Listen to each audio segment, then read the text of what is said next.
देखो क्वेश्चन क्या है, दो धनात्मक संख्याओं का अंतर 3 है तथा उनका गुणनफल 504 है, तो संख्या ज्ञात करने के लिए, यही है ना। देखिए यहाँ पे तो मान लेते हैं कि धनात्मक पूर्णांक दो धनात्मक संख्याओं का अंतर है, तो मान लेते हैं माना कि पहला धनात्मक पूर्णांक x है, ठीक है।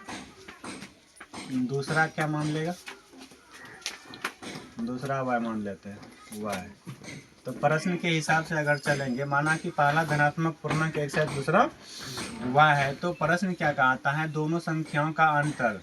प्रश्न से यहाँ पे लिख लेंगे, प्रश्न से तो x माइनस वाई बराबर कितना हो जाएगा 3। इनको समीकरण 1 मानेंगे और कहता है दोनों संख्याओं को गुना करते हैं तो 504 आता है। तो x गुना y करेंगे तो कितना आएगा 504 आएगा।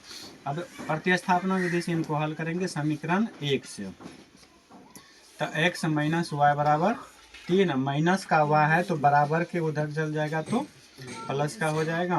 तो x बराबर लिखेंगे 3 प्लस y, इनको समीकरण 3 मानेंगे। अब x का मान समीकरण 2 में रख सकते हैं। x का मान समीकरण 2 में रखने पर तो समीकरण 2 कितना है, x गुना y बराबर 504 है। x के जगह पे x का मान आ जाएगा 3 प्लस y गुना y बराबर का 504। अब 3 से y में गुना करेंगे तो 3y प्लस है तो प्लस देंगे, और y गुना y करेंगे तो y का स्क्वायर बराबर का 504। अब इनको द्विघात बहुपद का व्यापक रूप जो होता है उनके रूप में लिखेंगे। पहले y का स्क्वायर प्लस 3y बराबर के उस साइड में है 504, इधर आ जाएगा तो माइनस का 504 बराबर का 0। अब यहाँ पे a का मान जो हो जाएगा 1 और b का मान, a का मान कौन होता है, जो यहाँ पे द्विघात y स्क्वायर है, तो y स्क्वायर किस में गुना कर रहा है, कुछ नहीं है, तो 1 y किस में गुना कर रहा है 3 में, तो वो b का मान होगा, तो b का मान 3 हो जाएगा। और c का मान जो होगा वो 504 माइनस का 504, ठीक है।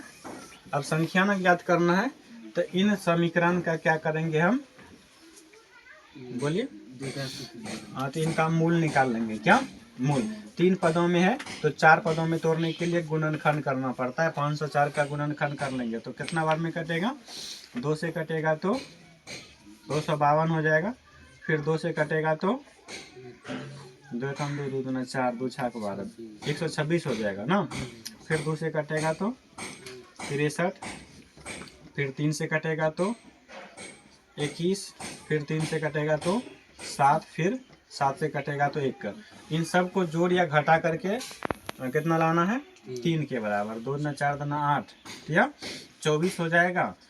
फिर 7 या 21, 2 ठो आ जाता है 24 और 21। तो 24 में से 21 को घटाएंगे जो प्लस का 3 आ जाएगा, ठीक है।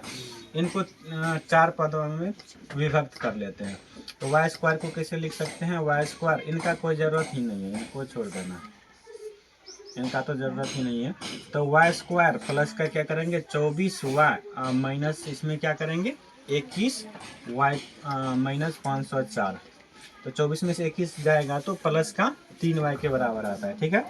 अब 2 और 2 का जोड़ा लगा लेंगे तो वाई स्क्वायर कॉमन लेंगे, चूँकि दोनों में y है तो y प्लस का हो जाएगा 24। यहाँ पे 21 कॉमन लेंगे, माइनस का 21, तो y यहाँ भी माइनस यहाँ भी माइनस, तो प्लस का ये 24 बार में 504 कट जाता है, ठीक है।